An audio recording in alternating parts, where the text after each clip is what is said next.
Hey y'all, it's time for another episode of Rolling Dice and Taking Names.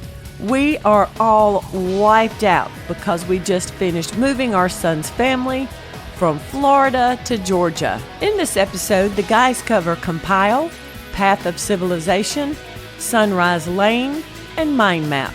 Have fun recording, Marty, because I'm going to take another nap. Hello and welcome to episode... hold on, let's try that again. Hello and welcome to Rolling Dice and Taking Names. This is episode 323, Maps and Legends. I'm exhausted. Well, exhausted. I'm feeling much better than our last recording. I'm going on 3 hours sleep here. Why? 3 hours sleep. Why? Because I did not get home until 1:30 and then got up at 5. You know, you can sleep in. You don't always have to. Oh, I would love to sleep in if I was not in the process of coming back from a very... What's the right adjective to use for the move I just did? Well, first off, you didn't hurt anything. That's a positive, I'm assuming. I don't know. My back is pretty... Okay, let's just back all the way up. My son and his wife are moving from Jacksonville, Florida to Carrollton, Georgia. Okay, hey, we want to go help them move. Fine. Okay, sounds good. Hey, let's do that move the first weekend of June. Got it. We're good. Oh, wait a minute. No, it needs to be the weekend of Memorial Day. Got it. We'll get away to board our dog Taz. Done.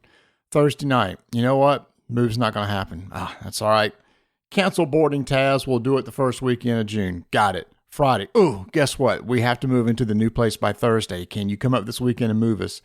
Okay, hey, boarding house, can we board Taz again? Yes, we can. Okay, awesome. All right, cool. We'll come up Sunday. So we drive 5.5 hours down to Jacksonville on Sunday. Now, his wife just had a baby, and she had a C-section, so obviously no lifting or anything. So she's chilling. She's just telling us what to do. They've done a lot of packing already, but there's a lot of packing to be done. So all Sunday night, we're packing, stuffing, boxes, wrapping, etc. Monday morning, 9 a.m. Rolls around to go get the truck. So we go get a 20-foot U-Haul. Okay, that's a good size, not too overbearing, not easy to drive.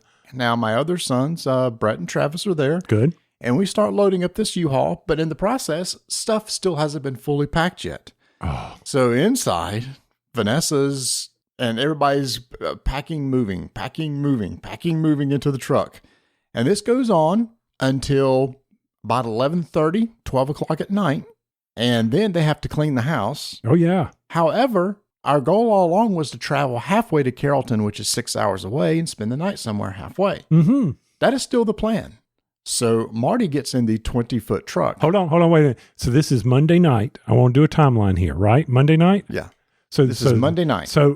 And you're leaving late enough that you've missed all the Memorial Day traffic. I want to point that out to everybody because Memorial Day, and you're coming from a beach resort area going inland. So for those who aren't familiar with the East Coast, Marty is basically in the throngs of Memorial Day traffic. And I remember a Married with Children where they went on, it was either Labor Day or Memorial Day, and they just sat on the Jersey Turnpike or somewhere. I don't know, not worth $5 to anybody.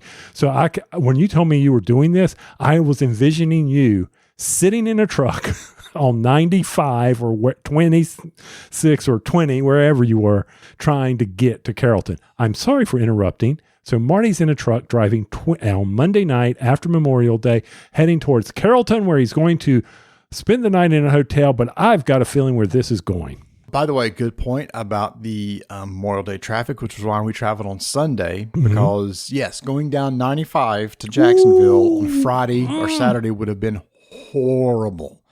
So we did miss the traffic on Sunday. So again, we drive up Sunday morning, get there Sunday afternoon, work all day. Next day, we're packing the truck, go to at midnight. I say, driving this beast is going to be the pain. Me and Travis are hopping in the truck, and we're heading towards whatever town we're staying in Georgia, 3 hours away. I just found a place somewhere, halfway point.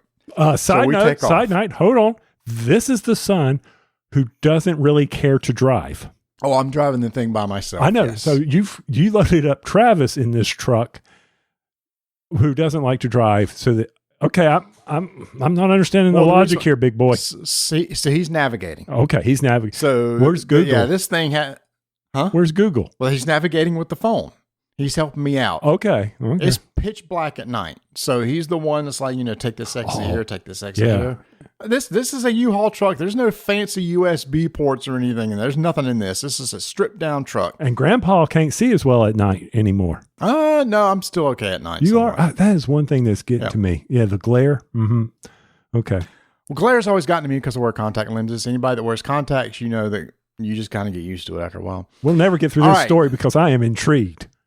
You are intrigued. So we're starving. We've had nothing to eat pretty much all day. We're eating snack food out of the pantry before we throw it into the trash can just to get something to eat. Now, this is obviously, I'm not even going to all the trips to Walmart multiple times for boxes and more bubble wrap and tape.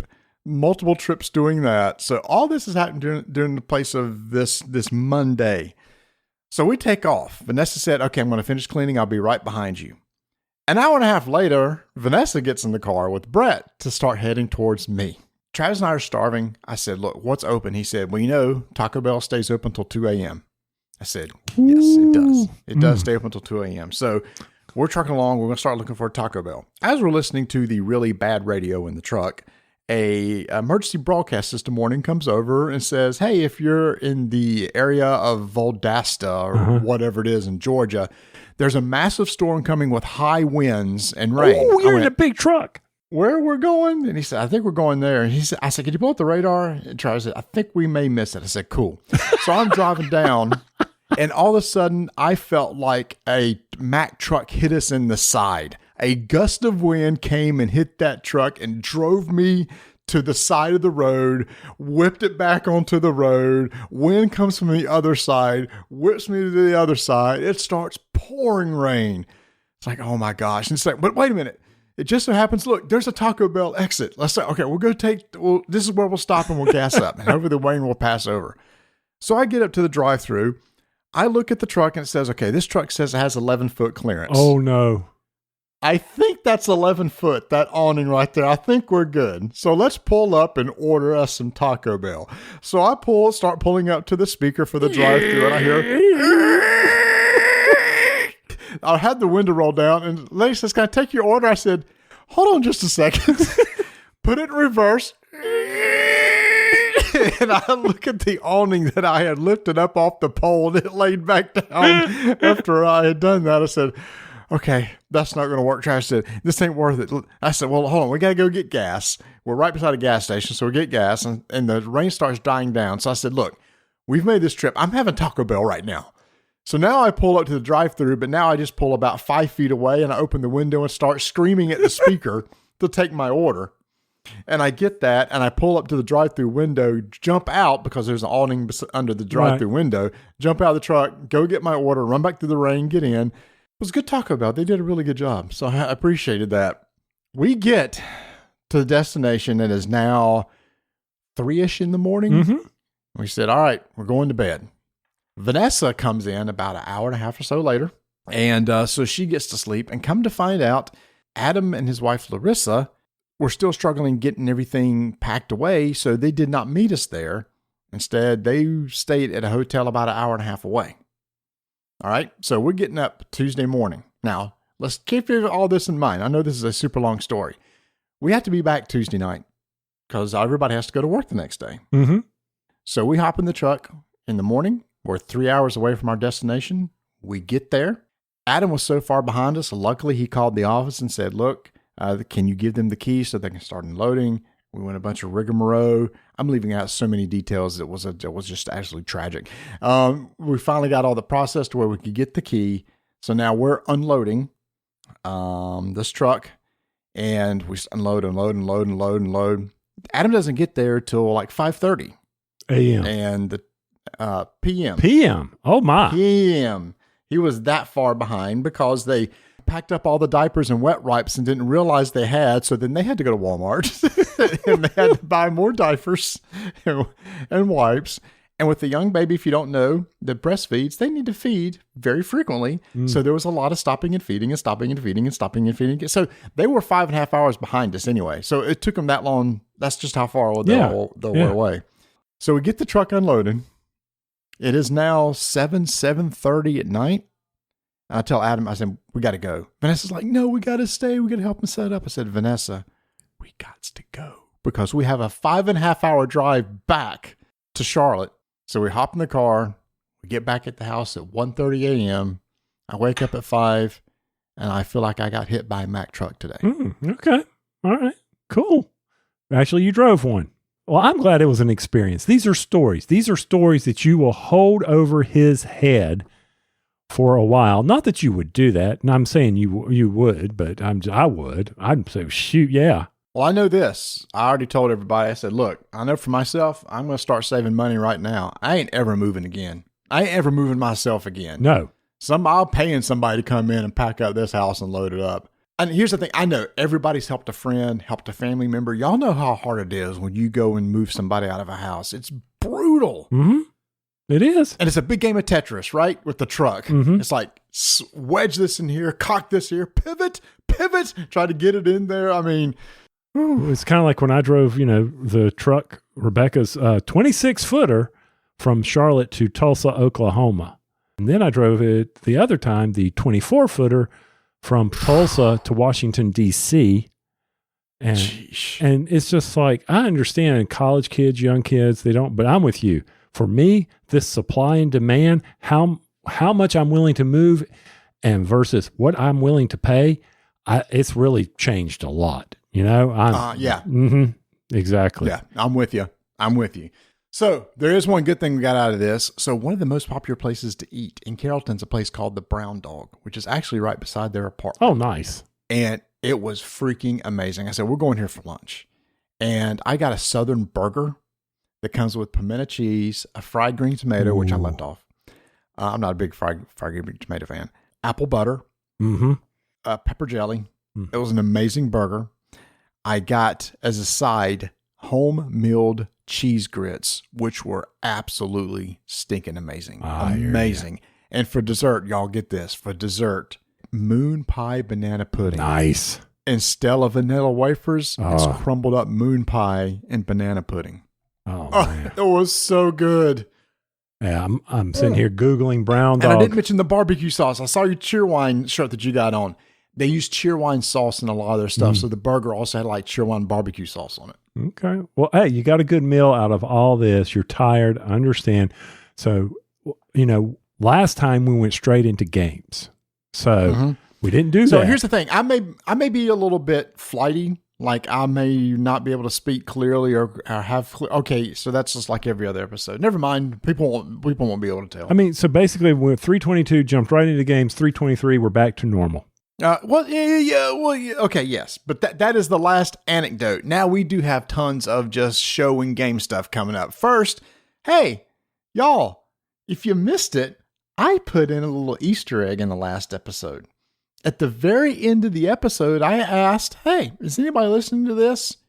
If so, email us, DM me or whatever. And if you do and say you heard this little announcement, you'll be entered in a contest for a gift card to Miniature Market. Well, Tony, some stuff started coming in, but not a lot. A lot of people didn't get that far because as of right now, looking at the downloads that we had and the number of entries, 2% of the people who listened to the episode entered.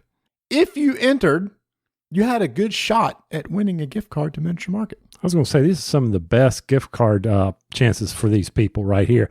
And a big shout out to Jerry, Kevin, Amby, Ed, Peter. Oh, you ain't got to go through the entire list. Jeez. It'd be shorter than your story, but which is true. It's a good story, by the way. So yeah, you made a comment about the Cheerwine Festival shirt. Well, I did go to the Cheerwine Festival in North Carolina, and I followed your advice. I took the shuttle over, and nice. you, smart. One and done, baby. One and done. It was worth going to. No, I wouldn't even say that. It's like I don't need to go. You didn't feel like it was even worth going. Okay. Here's the thing. I mean, it is an experience, but it's like anything else where you're walking out on the street where there's a whole bunch of vendors selling food with long lines, right? And they did a great job, an amazing job of, spreading this out so you didn't feel so claustrophobic with people out there. But based on the volume of people, it's just hard. You could add another 100 vendors to this place and you still wouldn't have enough. It was just that full. And my favorite thing was, you would think that Cheerwine, the drink born in the Carolina, no, that's Pepsi.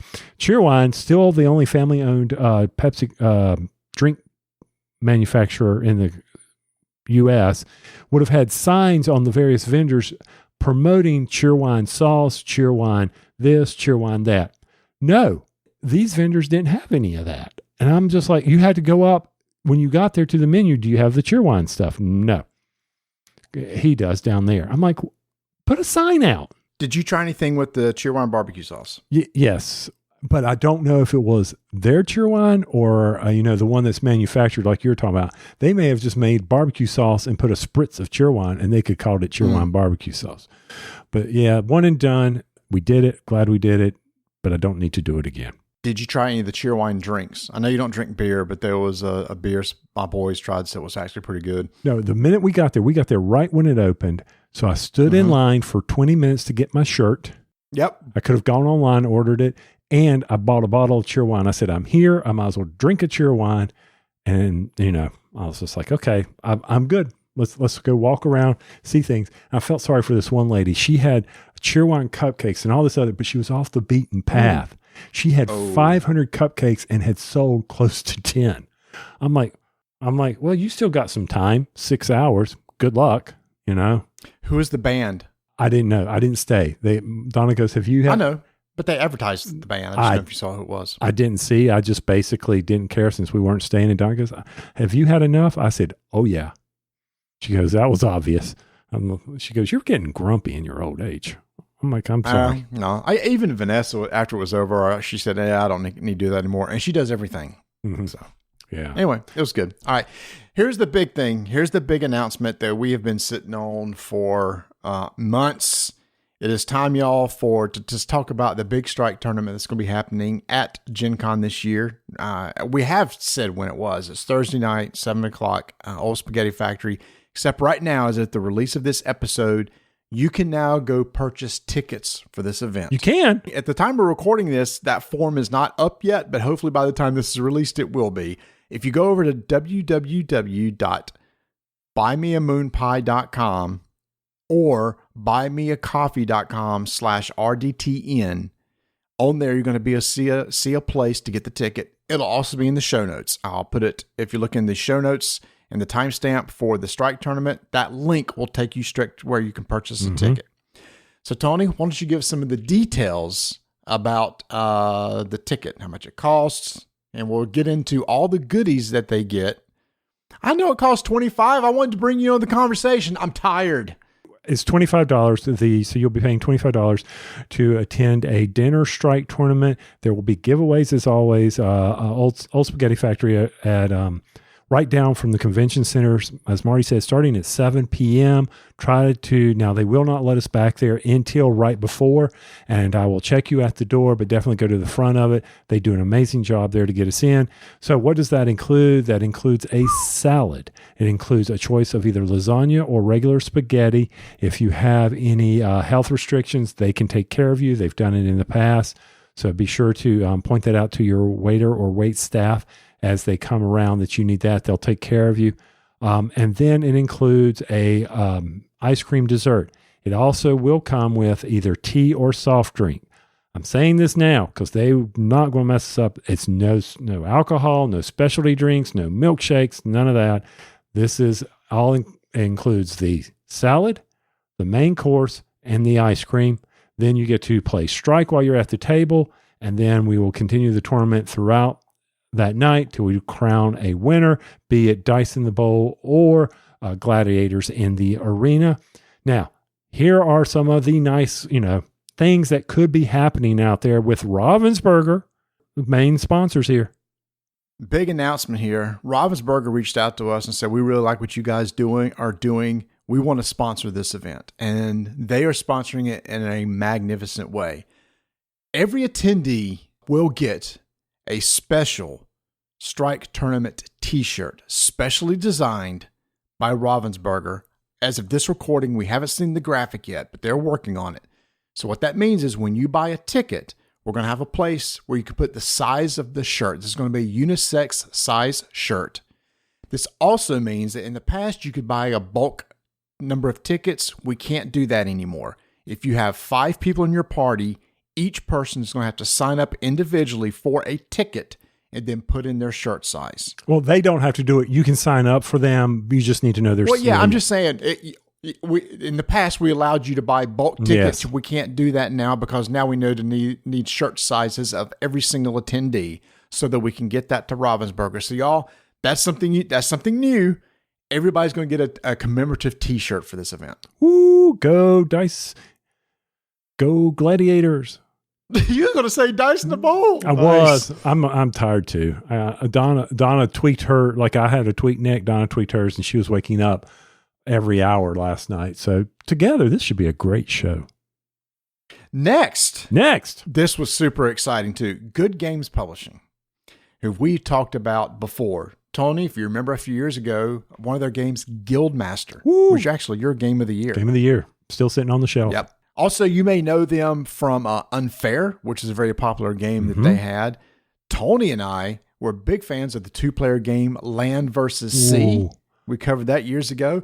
But one of the highlights last year... Don't forget about Too Many Cooks. We talked about that one. That's a great family game. Matter of fact, that game has been moved on from my house. I've given it to a gentleman who has like 5 young kids. They love playing it. Love playing Too Many Cooks. That's the real-time game. Mm-hmm. Yep. One of our highlights was a game that we got to play last year at Good Games Publishing's booth that Tony and I saw. We love trick-taking games. They have this Western-themed game called Trick Draw. We got it, talked about it. In fact, if you go back and listen to our Gen Con episode from last year, you hear us talk about it. Get this, y'all. Good Games Publishing said, we love what you guys were doing. We had a great time last year. We want to give every attendee a copy of Trick Draw. So that's right. For $25, you're getting a meal. You're getting the event. You're getting a T-shirt. You're getting a copy of Trick Draw. And every year, Miniature Market is also giving something to every attendee. They say they want to do the same thing. We're working out the details of what that will be, but it's another thing that everybody will get. And we haven't mentioned this yet, but we are working with Synapsis Games, who is kind of relaunching the Rallyman GT line of games.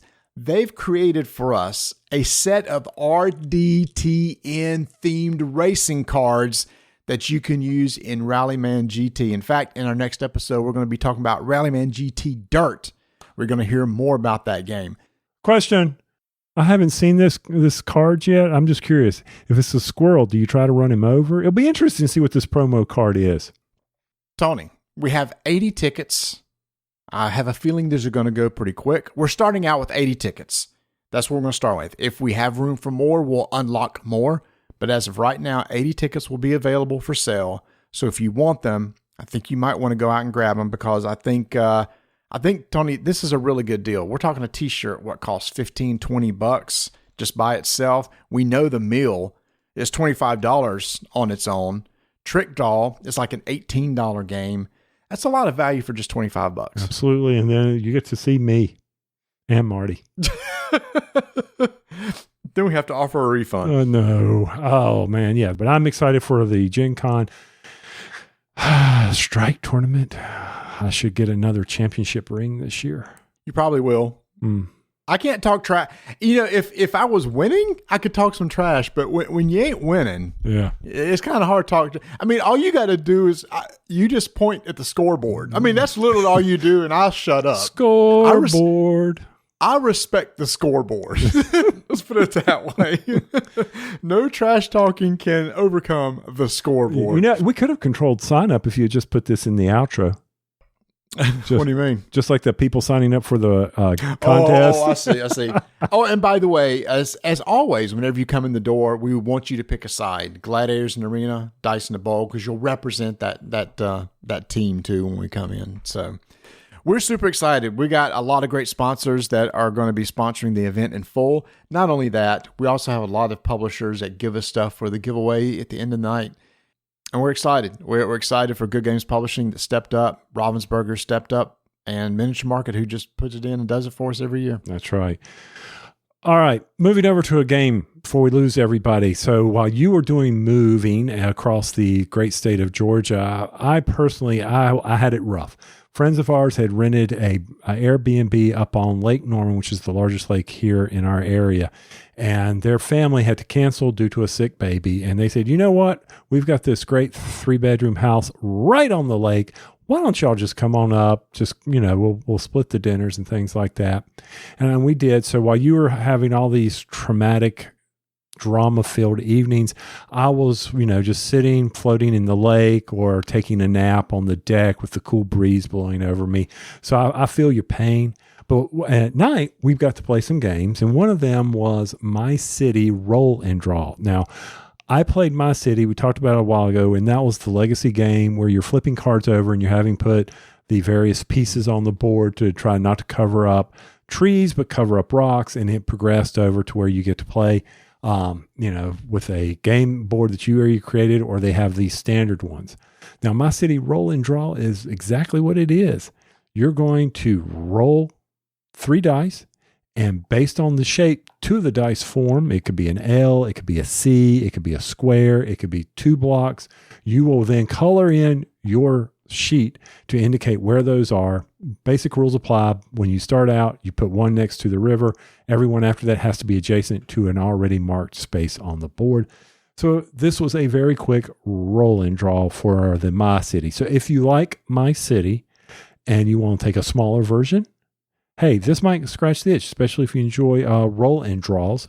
And, everybody enjoyed it. Now, one thing that was unique, Marty, about this game was the fact that as you progress through the various pads, now some people may not like this, just like in the My City Legacy, the rules are changing as you go through the pad. So the boards are changing. Okay. So once it's not like it's always the same thing. There's various chapters, new rules get introduced. So if you're used to that from the My City Legacy side of it, then you'll be used to this. Definitely, take off, order you up additional copies of the score pad or scan it and print it out yourself. So that was My City Roll and Draw. Was that from Cosmos? Yes. I was just looking at it. Have it on Miniature Market. It's actually out of stock. It's only like a $15 game. Yeah, matter of fact, we saw it when we were in Spain, and they picked it up. So there were no English rules. So I went online and got the English rules. So I was like, I said, I'll buy this. I enjoy these types of games. And they said, no, let us do it. And it was great that it played up to 6. Mm-hmm. Awesome. One last thing in our intro, and I thought this was pretty cool. So our good friend Jerry Reese, who's been a friend of the show for quite a long time, did a statistical analysis on our show. So, all of our episodes start with an episode or is named after a song title. And we've been doing this. We weren't for sure how long.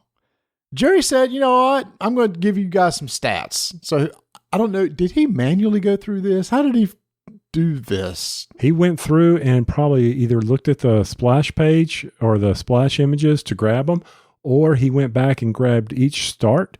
And if he did, that's why you owe the man something. I know you got empty pockets, but we're going to take care of you. You know that. All right, so here we go. Of the three, as of when he did these stats, of the 322 episodes we've done, 262 have used song titles as the title of the show. So we've been doing this for quite a while. Mm-hmm. The first episode to ever use a song title was number 16, and it was Love Was a Battlefield by Pat Benatar. The next one was number 18, which was No Parking on the Dance Floor by Midnight Star. And then it's funny. He did listen to this because in this, he quotes you saying, "We promise this will be the last song reference we use for naming of our podcast." Oh, okay, let me restate that to say we will do our best to refrain from using song references on our episode title. Who am I kidding? I'm sure Marty and I will do it again for another 260 times. Yes, we will. And that was the start of it. And it was just something fun to do. And instead of trying to come up with catchy names, it was like, let's just use song titles. And so went back to it. I can't believe you did this. Then we went back to it. And in episode 23, we apologized for actually using a song title again called That Smell from Leonard Skinner. Mm-hmm. And then it went long after that. Starting at episode 28, pretty much every episode after that was named after a song. Right. Now, I used to have a spreadsheet where I would keep track of all that. I gave up on that maybe 2 years ago because I didn't want to keep repeating. What's funny is that, when he goes into about how we repeated, and we always said, we probably repeated a bunch of these. We've been doing the show for 12 years. He said, actually, only 10 songs were repeated. What was funny was one of the shortest time spans was Fortress Around Your Heart by Sting was within 6 episodes one another. We didn't remember that we had used it. But what's funny is what song titles were reused. All My Rowdy Friends was reused. Now, here's the thing. Happy Anniversary makes sense because even still to this day on our anniversary episode, I have that song at the very beginning. So it's kind of unofficially the title of that episode anyway. I Can't Drive 55, which would be good for our next racing episode. So we probably need to find something else instead of that. I'll Be There For You, which is the Friends theme. Lonely People by America was used twice. All these were used twice. Money for Nothing, Pinball Wizard, Rock Me Amadeus. Wow, the fact that we pulled that one off twice. Well, the one for 268 makes sense because we did the Mozart game. Oh, yeah. So I forget why 61. I didn't go back and look at it. Jerry, you should have given me that note. And then Wanted Dead or Alive. Now, this is also interesting, too. The most common band was the Beatles, but, and as Jerry quickly said here, Chaz Marlowe used to appear on our show a lot, and it got to the running gag thing where it was always, whenever he was on, we used a Beatles song. But if you take that away, here's the most used bands through the rest of the episodes. Queen song 6 times, David Bowie 5, Huey Lewis and the News 4, Iron Maiden 4. I'm proud of you. Iron Maiden, that's nice. Rolling Stones 4 and Styx 4. Hey, and then this one, Maps and Legends by REM, deep cut, very deep cut, but it is. I have no clue what that is. Yeah. Yeah. It is but it fits for what we're going to be talking about. Fits very well. So when I typed in Google, give me a song about maps and legends, I'm like, boom, there it is. And I know I haven't used it. And Jerry also sent us the spreadsheet, so maybe we can just keep adding to it and keep the stats from here on out. Already done. Nice. All right. Well, let's find out why this episode's called Maps and Legends. Head over to shopportalgames.com for those Portal Games. Amazing. It's in the title of the URL, Portal Games. Go to Shop Portal Games for all those Portal games, specifically the new Robinson Crusoe that's out, Adventures of the Curse Island Collector's Edition, pre-order Robinson Crusoe Book of Adventures. Pre-order, get those pre-orders in. They are hitting them. The Kickstarter people are getting those right now. One of our favorite, Imperial Miners. You can still, if you order it now, you can grab the bonus that comes with that. Printing Press, really nice game that Donna enjoys playing here, where you're trying to collect various typesets to be able to complete a goal to score the most victory points. And one of the ones that an unsung hero that you can pick up, Brazil. Marty and I really enjoyed that game, and it does not get the love that it deserves. Also, be sure to check out some of their collections on 11, Detective, Empires of the North, Imperial Settlers, Hiroshima Hex. Matter of fact, we've got a new faction coming out there. There's also various website exclusives, including some various card sleeves from Portal Games. So they got the various standard sizes out there that you can pick up. And then, of course, if you have various games like Imperial Miners, they have the various Valentine's Day, Christmas solo scenarios for you, as long as Halloween scenarios. Be sure to go check it out at shopportalgames.com.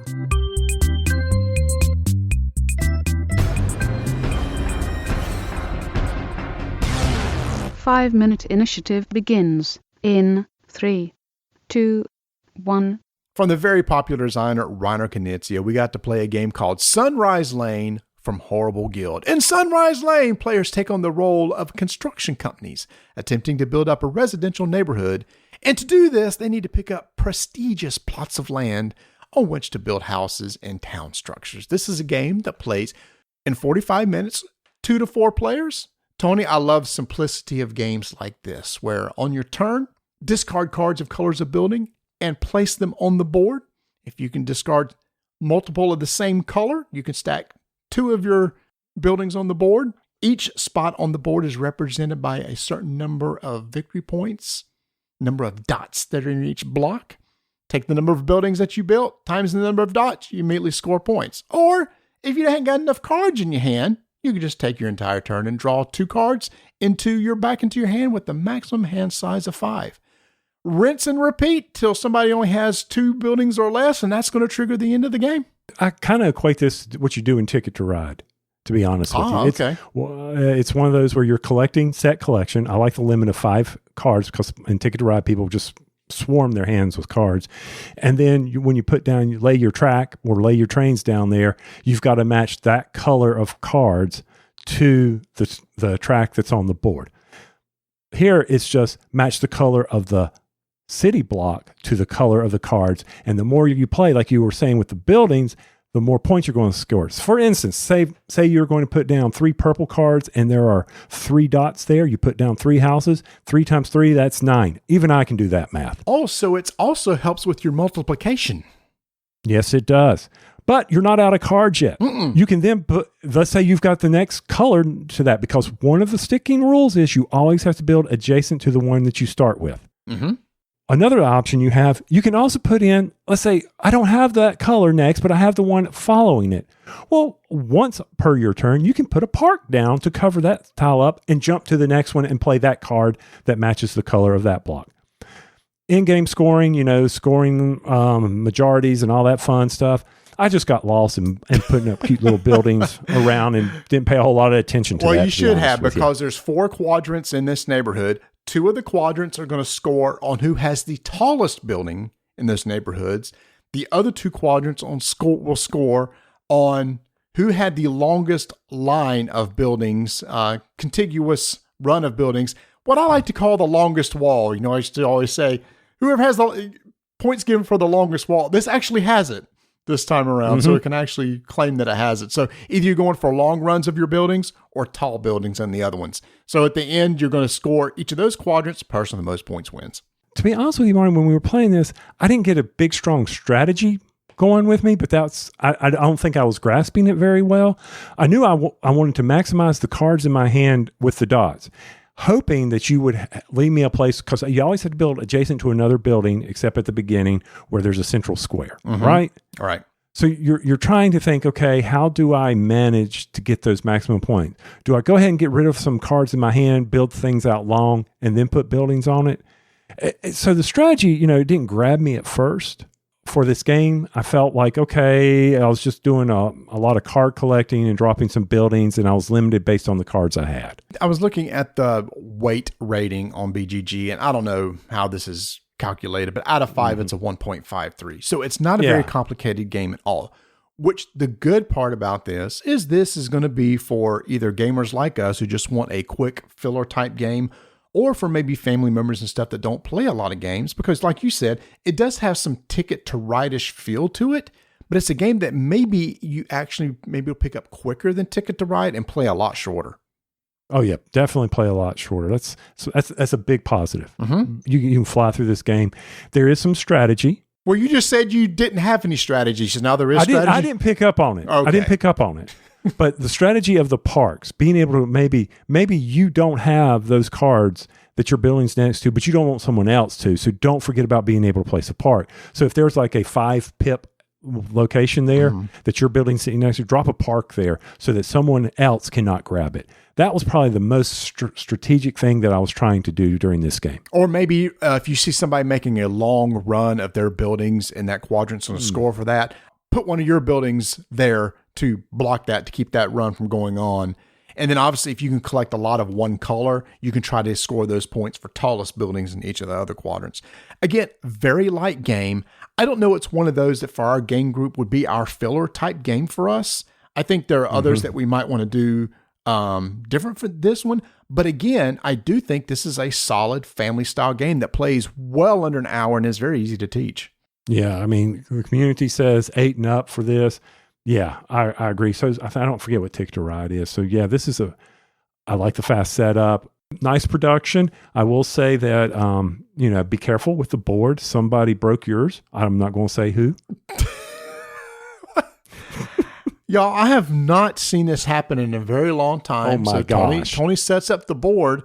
Were you trying to lay it flat? You were trying to bend it the other way to make it flat? Is that what you were doing? So yeah, it was curved. I wanted to bend it the other way, just like normal board bends that you do to try to get it laying a little bit flat. So go ahead. Yeah. No, I was going to say, honestly, that's one thing we kind of pointed out was kind of a production issue. Because Bert pointed out that a lot of board games now have a little tape in the seam to keep that from happening. The only thing that was really holding this together was the printed player board that's on it, and it didn't take much to rip it. Now, it's an inexpensive game, so maybe they just cut down on costs. So be careful when you unfold this, and don't do the trick of bend it the opposite direction to try to get it to lay flat, because you may just rip it right in half. Like it was Tony a did. Clean rip. It was. At least it was clean. And Bert looked at my face, and he's like, "Uh-oh." I'm like, "Uh-oh, don't tell Marty. This is how it came, Marty. I swear. You just put them together. That's how you put them together." So that is Sunrise Lane, designed by Rainer Knizia from Horrible Guild. 5-minute initiative is complete. If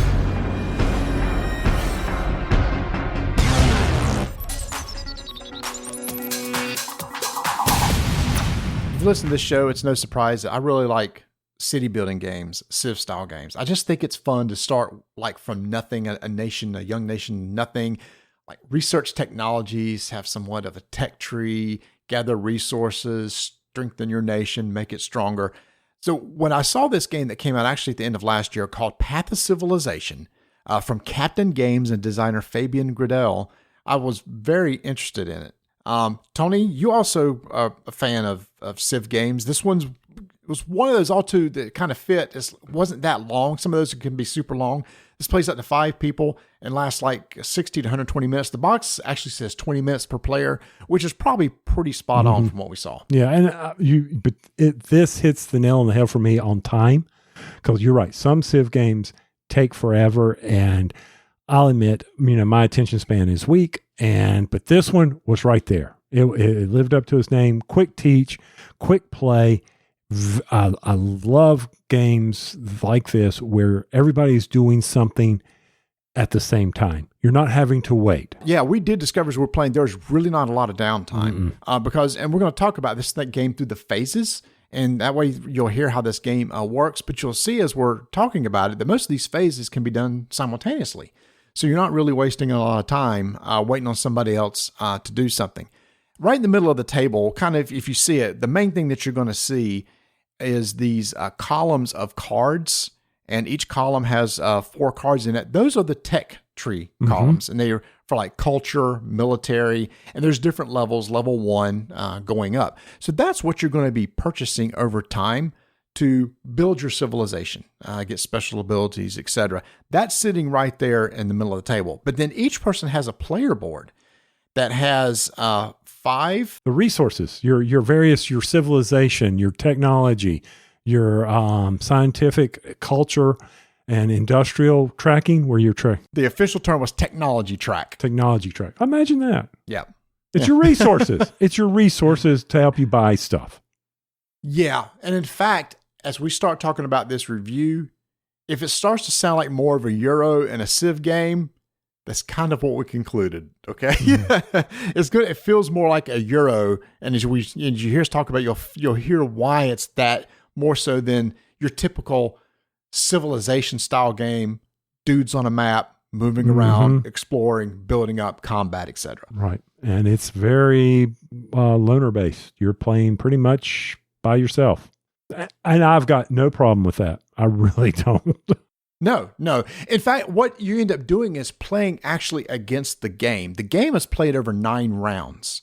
And starting with the 3rd round, there's going to be a card that's resolved like you're playing against the game. There's something called a challenge card, and then also the battle card. And at the end of the round, you'll be resolving against the challenge and battle card. So when you're fighting, when you're building up your military strength, it's not because we're attacking each other. It's because we're dealing with this card we'll have to contend with at the end of the round. Right. And the competition is who did the best battle. and you will be rewarded based on your ranking there. The same thing with the challenge cards. It's all about ranking, and whoever does the best during that round to meet those goals or objectives of the challenge or battle cards will get benefits. You'll get rewarded for having a great civilization. That's what you're doing. What's really nice is the game flows so easily. Like Tony said, it's very easy to learn. Each round is just broken up into 6 phases. Each phase is very simple to understand. Let's just talk about the first phase. Project phase. Typically, you're going to have at least 5 cards in your hand, could have more. These cards that you have are multi-use cards. You start out, everybody starts with the standard technology cards, but those cards in the middle of the table, you're going to buy. And those will replace some of those cards in your hand. Those cards that you buy will be better.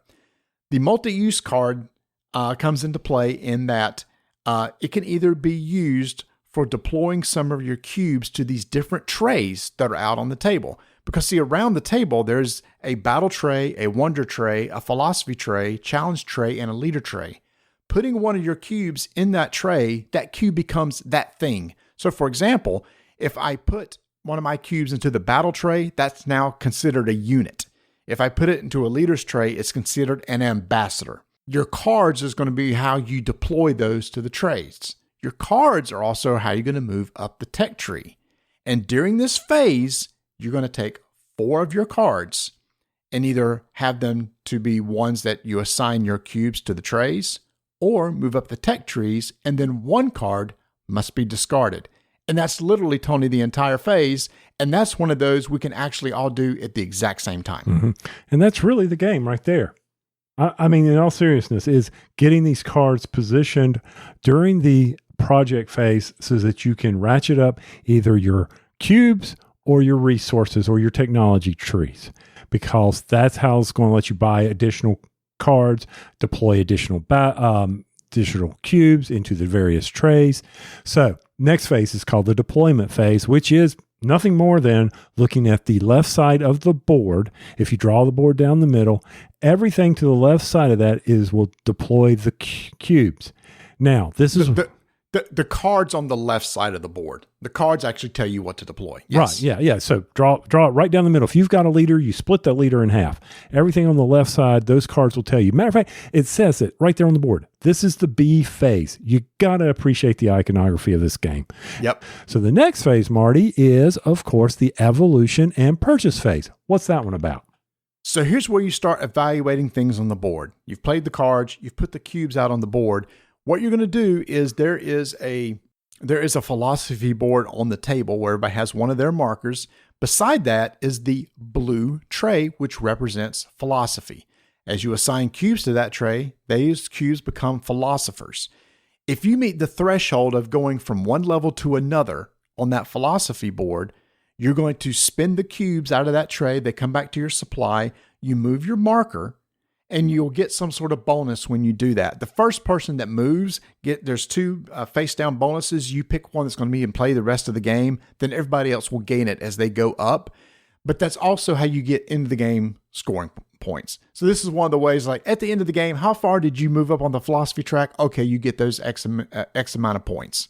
Next is acquisition of wonders. So if you go look at the gray tray, all cubes are in there are considered builders. Each round, there are going to be cards that are deployed below that tray. And as you go up, there's different levels. Later in the game, there are higher level wonders that are made, and there's a cost to purchase those wonders. The cost is the number of builders that's in the tray. So if there's a wonder out there that costs 4 builders, and I got 4 cubes in that tray, pull those 4 out, take that wonder, put it on top of my board. It gives me something. Maybe it's something ongoing. Maybe it's something instant. Then right after that, you're going to evaluate or purchase a leader. Right beside that is the purple tray where you can deploy cubes.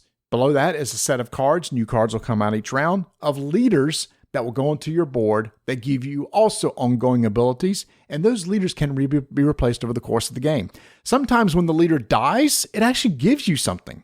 When it's died and off the board, it may have an icon that says, oh, by the way, when this is dead, you still get something. Or it could be in-game victory points. So you're evaluating the leaders and wonders that are available to you each round. You just got to make sure you have the right cubes deployed to the trays in case you want to purchase them.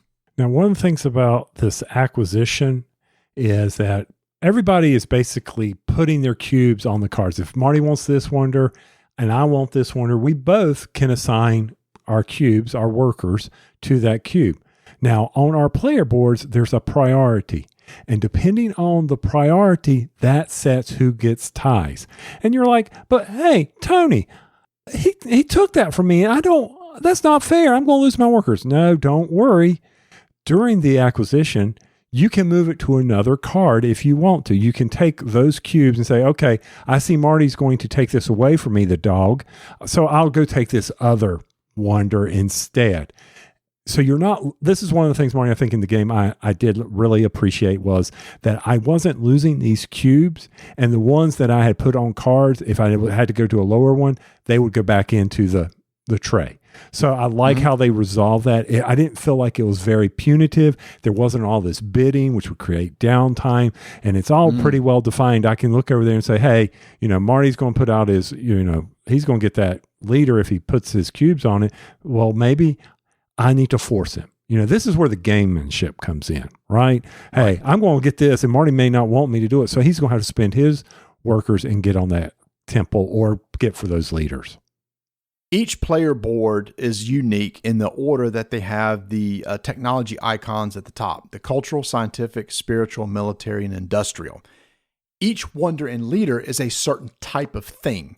If one of them is a scientific, and I assign my cubes to the scientific card, and I have scientific number 3 on my priority, and Tony has scientific as number 2, that means, Tony, you can just come take it from me. But like you said, it doesn't matter because I can transfer those cubes to something else or use them in the next round. I really like that too, and it makes resolution of who gets what very quick and snappy. Alleviating any downtime. Right. Now, in the philosophy tray, you have to advance. If you've got enough philosophers, they've become all philosophical, you've got to advance, which can, when you're resolving end of round, if there is a philosophical challenge going on, that may hurt you. So you got to be paying attention, end of round stuff. So that all that ties together. So you've got to resolve these things, but you also need to look at the challenge and how it will be resolved at the end. So that's pretty much the acquisition phase. And wonders and leaders are optional to buy. Well, research, you're moving up on your technology tray. You're looking at all the cards on the right side of the board, right, split the leader in half, everything to the right, move up the circles. I mean, okay, they've got square symbols on the left, so I'm putting cubes in. Oh, look, there's circles on the right, so I should be moving up the round marker on my technology track. It's a nice little cute little wooden cylinder. So I'm going to go ahead and, based on what's displayed on these various technologies that are on my board on the right side, I am going to advance my research board up accordingly. So that's a 10-second phase. Next, we go to technology purchase phase. You must purchase a technology every round. You will always have some sort of resource to buy something, even if it's just one, because you can buy the same technology over and over. So you'll decide which technology you want to buy, and when you buy it, you get a bonus. The trays have stickers on them, and such that whichever technology card you pick up, you'll get like a bonus. Maybe add a cube here, increase your battle strength or something. And the higher level technology that you buy obviously will cost more research points, but you'll get a bigger bonus, and the technology card is a little bit beefier and does more for you. And then those are the cards that you're going to use the next round when you go back to that project phase. Now those will be used to assign to your board to either assign cubes or research technologies. Now, keep in mind that when you're advancing on your player boards, there are various rewards that you need to be paying attention to. There are restrictions. There's something like the population limits, which will keep you from putting workers out there or putting people into trays that you can't advance past. So you need to be leveling this stuff up as well. So it's not just like a free-for-all. So there are various, as you move forward on the game, you've got to deal with that. And then we go into the end of round phase or the challenge phase. We do the end of round. Marty's already talked about that. Rinse and repeat. Go to the next phase, next round. Yep. When it comes to the battling, that's the one you just have to kind of figure out, okay, you got to figure out your battle strength. For every cube you assign to the red tray, that's worth 2 strength. Plus, there is a permanent stat that you can increase on the battle board that increases your strength. Add those together, And then all the players are going to put a marker on the board and show what the current strength is. Whoever has the highest gets the highest bonus on the battle card, and so on and so forth. But the battle card itself also has a strength. And let's say it's a strength of like 9, and Tony finishes 10, it finishes 9, I finishes 8. It actually takes second place. So Tony would get the first place points. The game would get what's considered the second place. It doesn't earn anything, but it takes away the second place points from somebody else, and then I would get third. So you always want to make sure that you're higher than that battle card, and those battle cards increase in strength over the rounds. Then you do this for 9 rounds, and guess what? Person with the highest victory points wins. How do you determine that? Well, it's victory points from your technology cards, victory from your position on the philosophy track, victory points from your position on the population track, the victory points from all the leaders that you have acquired over the game, victory points from all the wonders you have acquired in the game, or any of the victory point end of game scoring that they have on those. Oh, and then you'll total up all your victory point tokens that you have acquired beating the various challenges or battle cards. And then you'll do also half of your remaining cubes that are left in your supply. Total it all up, you have a winner. That's it. That's the game. Now, after hearing all that, you heard it was like, oh, wow. So there's a lot of using cubes as resources, spending those to buy cards. Those cards are better things that give you more resources. The better tech trees give you more things. So see what I'm saying when it's a Civ-themed game, but it's more of a Euro than a true Civilization style game. Mm-hmm. So some of the things about the game that people were saying, I don't know about this. So first off, I always look at games for replayability. So different challenges will come out at different times. There's various, each of the phases. There's multiple cards for phase 3, multiple cards for phase 4, so forth and so on. So those will be different from game to game, and also how the challenges and battle cards line up. Maybe the one in 3 and 4 aren't the same next game. So you've got that going on. Also, of course, the players and the random choices that they make and how they are progressing through their civilization may change your philosophy. Somebody may take a leader that you want. So all that will come into play. Or maybe you'll concentrate in one area versus another.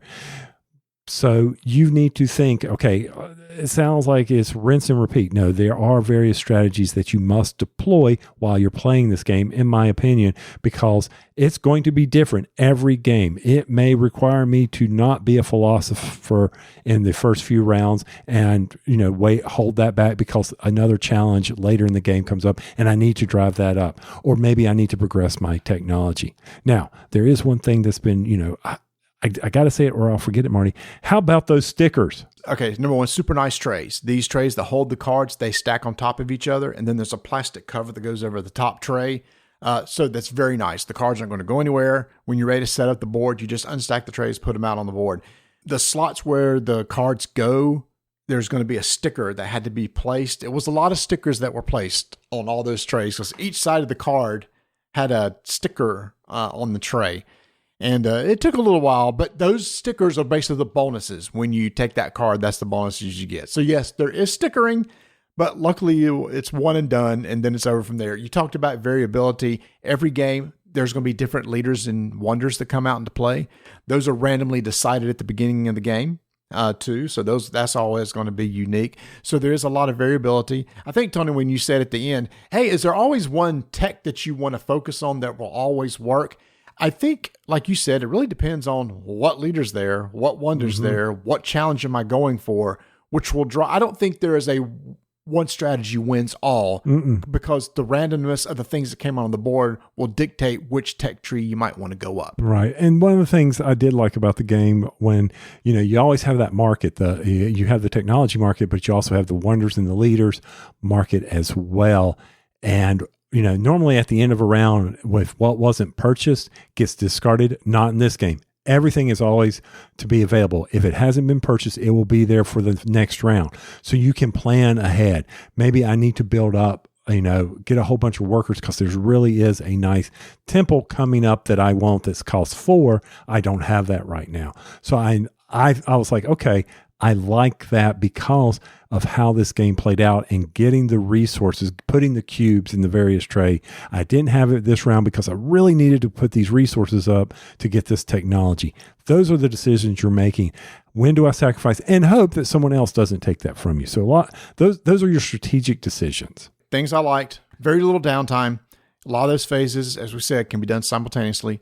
20 minutes per player seems pretty spot on.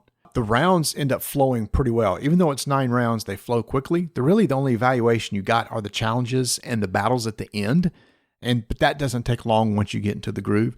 The only thing that probably I wasn't as excited about, it didn't feel like a Civ game. Meaning, in typical Civ games, when you have a tech tree, I have to learn this tech before I can learn this tech before I learn this tech. That's not the case here. You can jump anywhere. I can buy any of the cards as long as I can pay for them. I don't have to go up a tree in order to purchase certain things. So it eliminates that portion of the game. Because there is no player interaction, it's not like we're going to be building military forces and battling each other. We're just battling a card or the game itself. So that part removes some of what I typically get out of Civ games too. There's no map, there's no exploration or anything like that, like in other games that we've played. So that's why, for me, it's a solid Euro game with a Civ theme. Now, for the battling, you are battling one another. It's just position on a track to see who gets the rewards. Good point. That's okay. You're right. Yeah. And by the way, just like with the philosophers, after a battle, all cubes that were assigned to that red tray are removed. So every round, you have to rebuild those back up. They don't stay out there. You buy something, cubes are removed. Oh, one thing I really love the idea, these generic cubes can be assigned to any tray and turned into anything that you want. Right. So you can have tons of guys fighting and no philosophers if you want to go that path. But you better be looking at those challenge and battle cards, because that's the game right there. Like, it's how do you want to get those victory points? Do you need to spread it out? It all depends on what the other players are doing. Even though there's no interaction between the players, what they're doing is impacting your turn, and you just can't say, well, Marty, go do his thing. Bert, go do your thing. Mark, I don't worry about you because whatever you're doing is not going to impact me. So it's just, that's one of the things I like it, without feeling like, hey, I'm always in your face. For me, I enjoyed playing the game. I really like the iconography on this game. Very straightforward to understand and read. I mean, when cards were showing up, I was able to say, okay, there were some I needed to go read about, but most of the time they were straightforward. The board iconography, straightforward. I've already said this, but that to me makes teaching a game so much easier, especially something like this. I agree. This is Paths of Exiles. That's a video game. I tell you, I'm out of it. Path of Civilization, a story of humankind from Captain Games. 5-minute initiative begins in 3, 2, 1. No surprise, Tony and I love 2-player card games. So in Flat River Group, Greater Than Games pitched, hey, we got this 2-player game called Compile. Would you guys like checking it out? Oh, yes, we would. And so we got this. It's like, as I'm reading the rules, I'm like, oh, this is kind of like Smash Up. In Smash Up where you take a couple different decks, merge them together, and do something with them? Yes. That's what you're doing in Compile. The theme is kind of like a computer programming, cyberpunk type thing. You've got 12 different decks you're going to draft from. I'm going to take one, like Tony will take 2, I take 2, Tony takes 1, so each of us have 3. We're going to line up those cards that we've drafted called protocol cards, like called Life, Death, Plague, Dark, etc. Line them up in a row in front of each of us so they're across from each other. We're going to take those decks of those cards, merge them together, shuffle them up, draw a hand of 6 cards, and then we're going to play the game. Tony, the gameplay is pretty simple. I'm going to have 3 different types of cards of the ones I've drafted, like light, dark, metal. If the card's metal, I got to play it behind the metal protocol card. When I do, there's 3 text boxes on there. There's a top text box that will go into play like when I play it. The middle text box may be ongoing. And then the last text box may be a trigger like at the start of turn, end of turn. Then you're going to play a card and we're going to go back and forth. The trick is that when I play another card to a row that's already had a card played, I cover up the existing card, removing those abilities. So now there's new abilities available for me. And each card has a value in the upper left-hand corner with the goal of it's a race to get to 10 or more first in that column. And if you do before your opponent, you get to compile or flip over that protocol. The first person to flip over 3 protocol cards wins the game. Mm-hmm. Straightforward. You got cards out there messing with the board, messing with each other. So one of the things you need to do is be thinking about, okay, wait a minute. He's got a card that's got a 5 on it. If I flip that over, it's going to turn it to a 2. Now, one of the things is the rows and columns can affect one another. So you got to be thinking your strategy from that standpoint, when to do things. Cards are being discarded. Cards are being returned to play.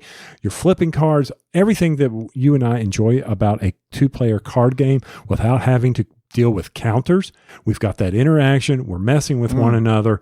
And it's just like, okay. And sometimes you can sit there and say, okay, it hangs on a thread as to who's going to win based on the next card play. And then you could do tricky things like you can actually shift protocol cards. So there are some cards I'll let you, I can swap maybe the metal and dark, swap places. Now I'll be playing the metal and dark cards in a different column at that point. But maybe that sets up a cool little strategy. Because even though you cover up a card when you play it, you leave the top text of the card exposed because that is a persistent ability that you'll always have. So as you're playing cards, you're changing the rules of the game based on those cards that are face up on the table in each column, which also makes it unique. And every type of protocol deck has a different play style to it. So every time you play this game, you may want to draft, I want to try this deck with this deck with this deck because I think I could pull off some cool combos. Right. And when you're flipping these cards over, hey, the text is gone. Hey, the text is back. Now I get to do some other things. It'll get to impact you on that side. One of the things I wasn't crazy with is when we were going through this was, all right, when it says to do certain things to a card, is it your card, my card? Oh, wait, it can be any card. Oh, wait, is it covered? Does that count? We had to work through those in the rules to try to see what it meant and make sure that we were playing it right, because I think the flipping is very powerful. And so you can't just like suddenly take out somebody's 5 that's been covered up because what the rules say. Maybe there's something that says any card, then it applies. So things you have to consider when you're playing this little it's not a trick taking game, obviously. It is like you said, a smash up of beating one another to race to the first person to get 3 compiled programs. One thing I like too is once you get to 10, your opponent will have a chance to respond. So let's say if Tony gets to 10, we don't evaluate if he wins until the very beginning of his next round. So maybe I have a chance to counter. Maybe I have a chance to move one of his cards, or maybe build up so that I'm actually higher than 10. Because when he evaluates, if he's over 10 but lower than my side, he won't be able to compile that card. So I do like that I get the response. Somebody's going to win. Let me see if I can keep them from winning my next round. Plays quick, plays in about 20 minutes. The variability is out of the roof because your drafting is going to be different every time. I think the cards look great. The graphics on them are nice. There's nice foil etching on it, which makes the cards real nice too. Nice durable cards, nice card holder. So presentation-wise, it's nice too. So that is Compile from Greater Than Games. 5-minute initiative is complete.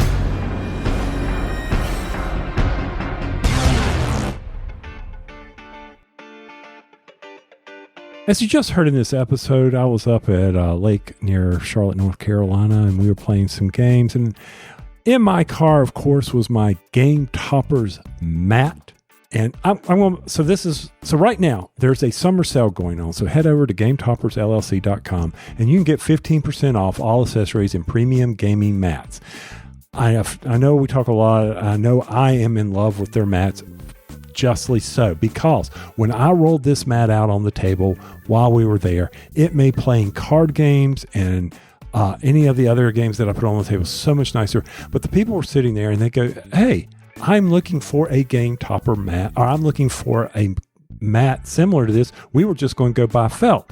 And I said, well, let me tell you. And before I could finish, Marty, Donna was already pitching the game mat. She knows nothing about this, but she was pitching this. She goes, oh, I love these mats he has. She goes, first off, you know how on a mouse mat, the stuff will curl up after you've used it a lot. It will peel away. Edges? The edging? Yes. Oh, I know what you're saying. The felt will come off the edge. Yeah. Yes. She goes, this doesn't happen because of the stitching. I didn't even have to say, look at the stitching on the edge. Donna's right there selling. She goes, also, we put this down on the table so that people can put their drinks on the table when he doesn't get out the Gametoppers that sits on the table with the holders, because we got to do, we just finished dinner. We want to be quick about it. And I don't want to wait for him. She goes, he Scotch guarded these. And I'm telling y'all, I did not prep her for this. And she's like, you can just put your game. See, go ahead and put your thing there. It is protecting that table. Notice the Scotch. Oh, look, you just dropped salsa on that. The mango salsa. Watch it. Wipes right up. Please don't do that again. But yeah, see how well that cleaned up? She was selling this. So I sent him the sell information when we got, when you posted it. I'm like, hey, go take a look at this. And I go, there is a Vincent Dutray art. And they are big Mahjong players. And there's that Oriental themed one. I said, y'all, 15% off. Get the 48 by 48. You will not be sorry. Hey, I just sold a mat. Well, actually, Donna did. She deserves a commission. So head over to yes, she should. Head over to Gametoppers LLC. Be sure to check out their summer sale.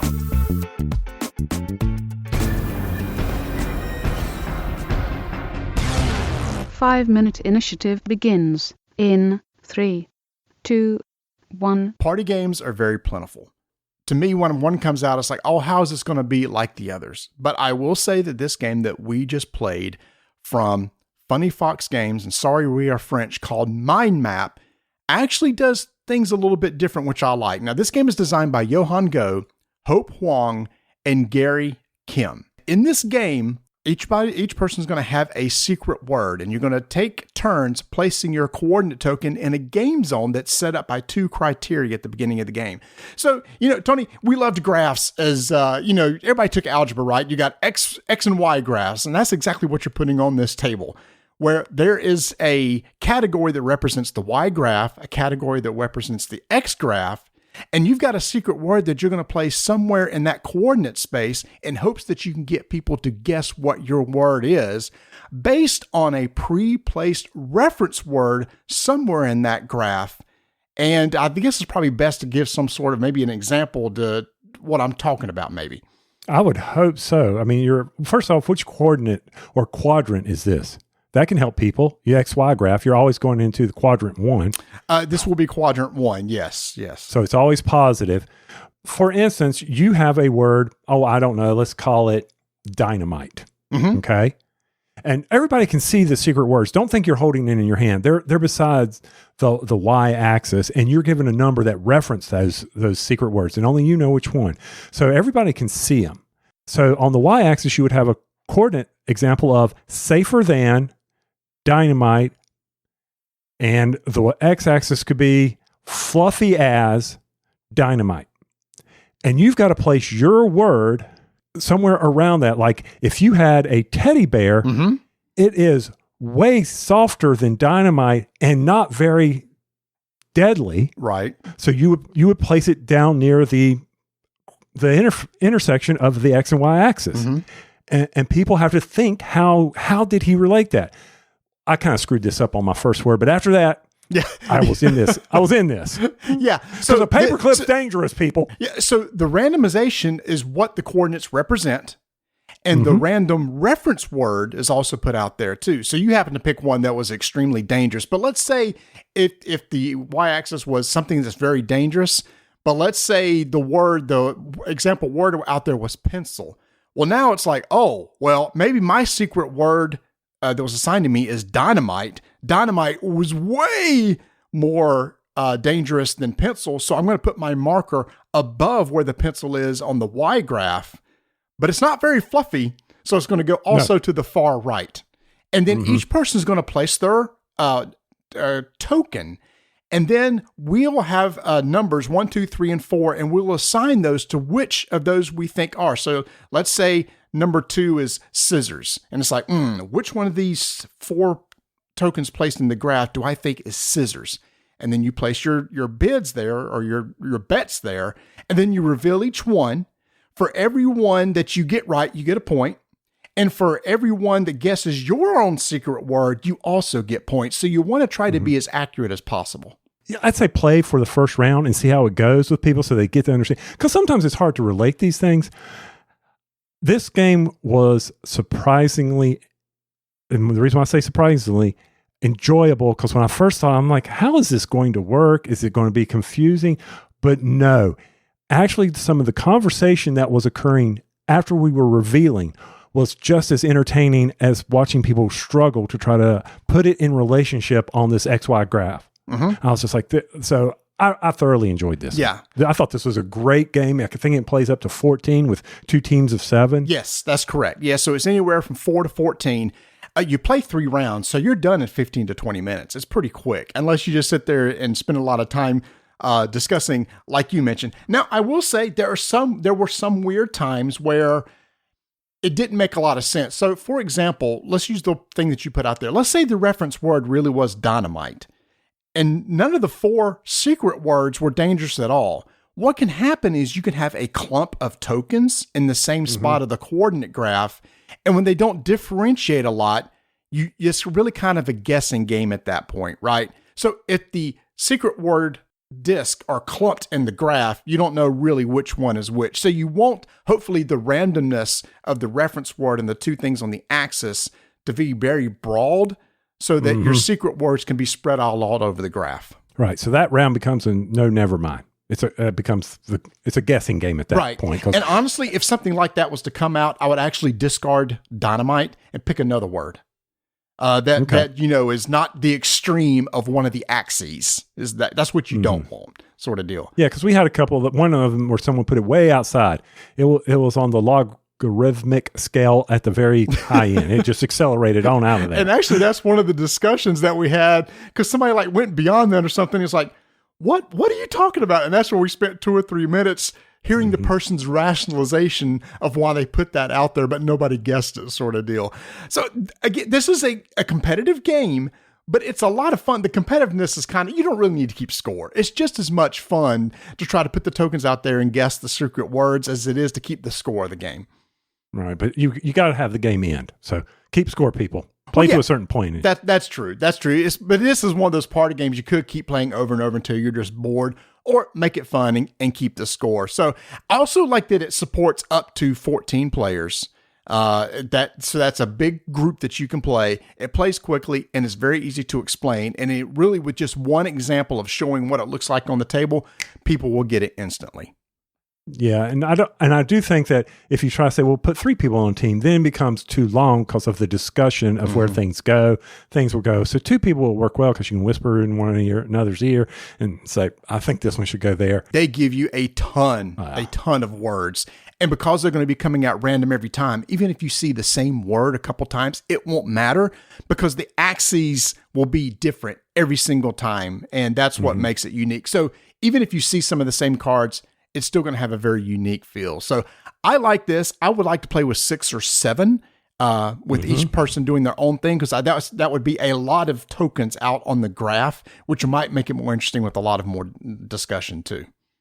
Absolutely. This is another one that Marty Shelf, definitely I'm going to get it when I can get a chance to put my map, because I think it's very unique, something I do not have. And I know that my larger group of the people I play games with, even some that may have some language dependency, this would work out great, and I think it'd be a fun one to have in your collection. So that is Mind Map from Sorry We Are French and Funny Fox. 5-minute initiative is complete.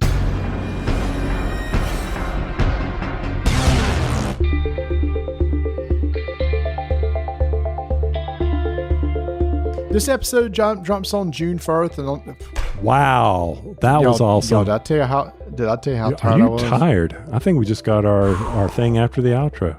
There it is. No, this one's just staying in there. All right, here we go. So the music's playing while we're talking about Miniature Market's backroom sales. I'm getting the gigs. All right, sorry. All right, so this episode drops June 4th, and also on June 4th, a brand new backroom sale for Miniature Market has just started, and this one features a lot of products that are used for card games, especially sleeves and deck protectors. For example, there's a ton of different Cortex Japanese size sleeves of a bunch of different colors. There's D&D play mats. There's Dragon Shield sleeves. Ooh. Dragon Shield. Good point, Tony. Ooh is good. Dragon Shield sleeves are top notch. I love Gamegenic, don't get me wrong, but Dragon Shield is also very, very good too. KMC sleeves, which I've used before. There are deck boxes, Magic the Gathering deck boxes of one of the latest sets, Murders at Karlov Manor. Magic the Gathering playmats, tons of them. Dominaria United, March of the Machine, Murders at Karlov Manor. I mean, these are like $4 or $5 off. Ooh, tons of playmats, tons of sleeves. If you like those particular sets like Murders at Karlov Manor, they have tons of sleeves available for those. Pokemon albums, Ultra Pro Guard playmats, Ultra Pro Guard deck boxes. So you can see there are just tons of things if you're into playing cards, sleeving cards, storing cards. It's going on sale right now at the Backroom Deals. Just head over to the site. Front page will have a splash for it. Go check it out and make sure to look for a new one each Tuesday, and it runs through Friday over at miniaturemarket.com. We sometimes will do sports ball talk here on this. So, Marty, I went to the ACC, Atlantic Coast Conference tournament, which now includes West Coast teams. I don't understand anymore.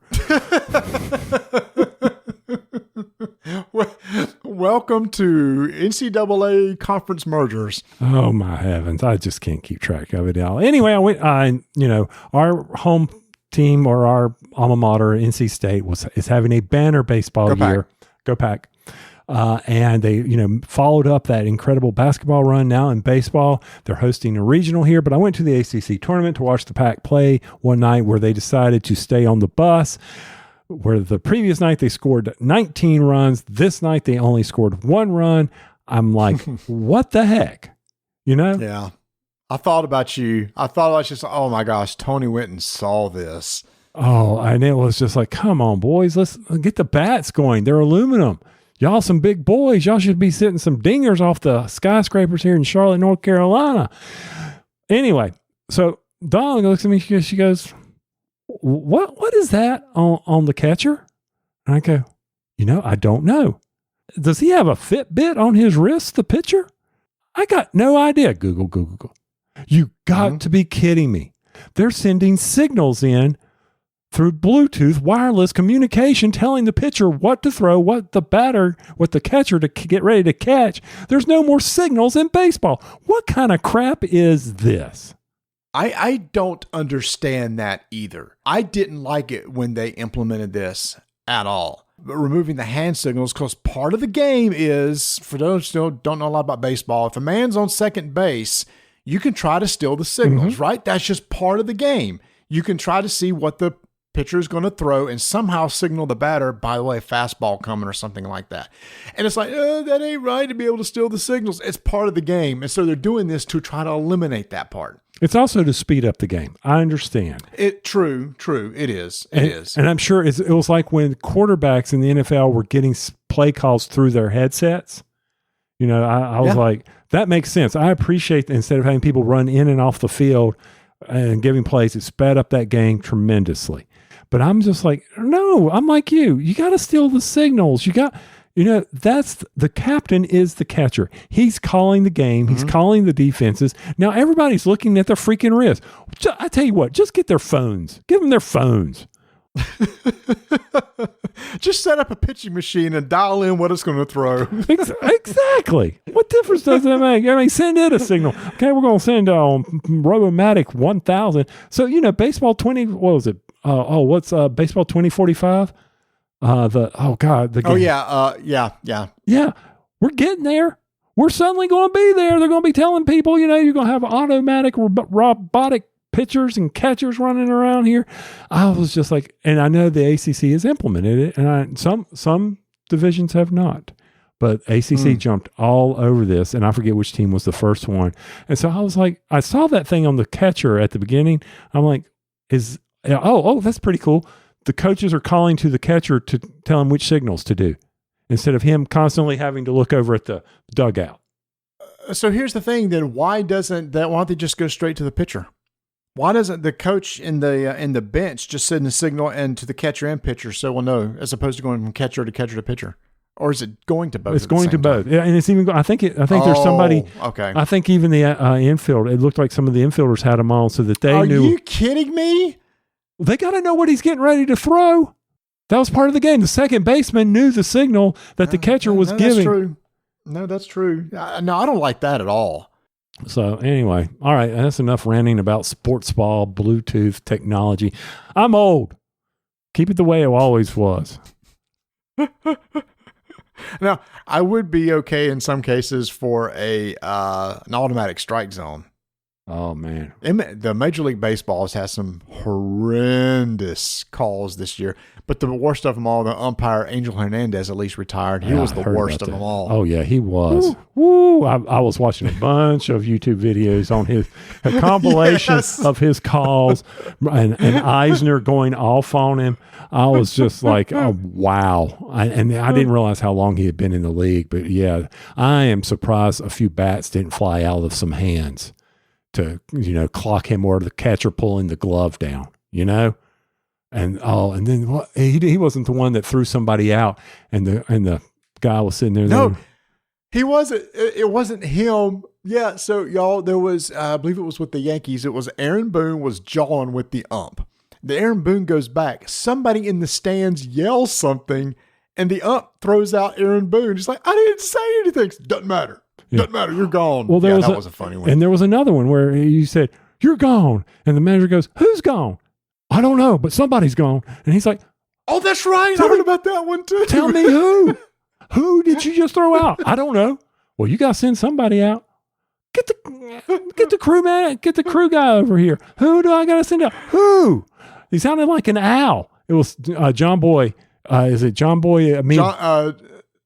John Boy Media. Oh, he does an amazing job. And he sounded like a freaking owl. That was funny. So speaking of an owl, I'm like, who is going to be your Star Wars Unlimited deck? Which of my leaders is going to do that? Yes, it's a time for a little Star Wars Unlimited.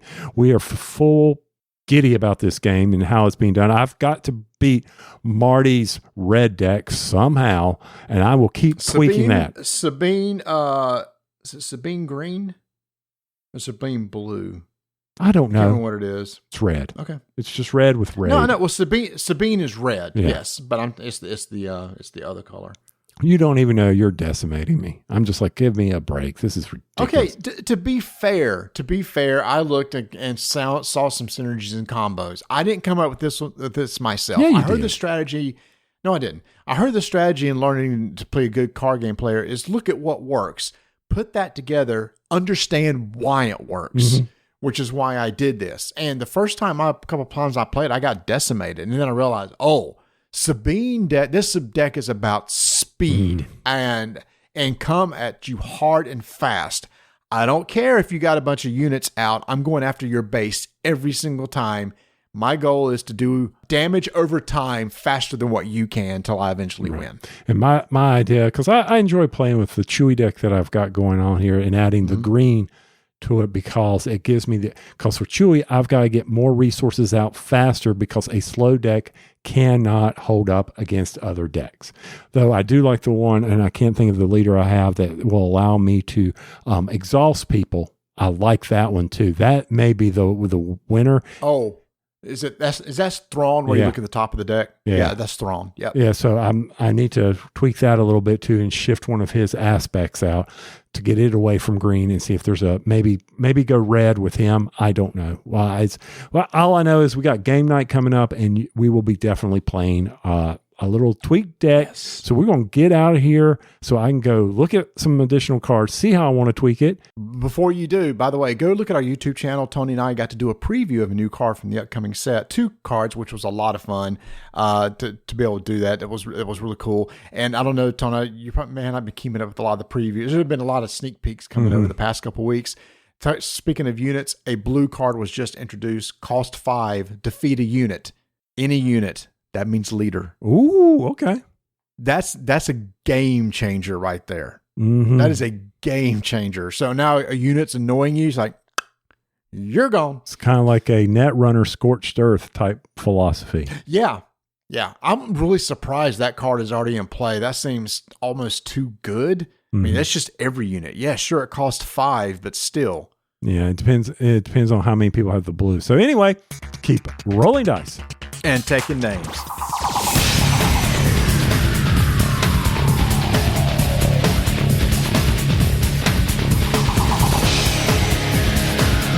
You know the routine. We got the socials over at Dice and Names, our website, and all that. Take names, support the show. BuyMeMoonPie.com.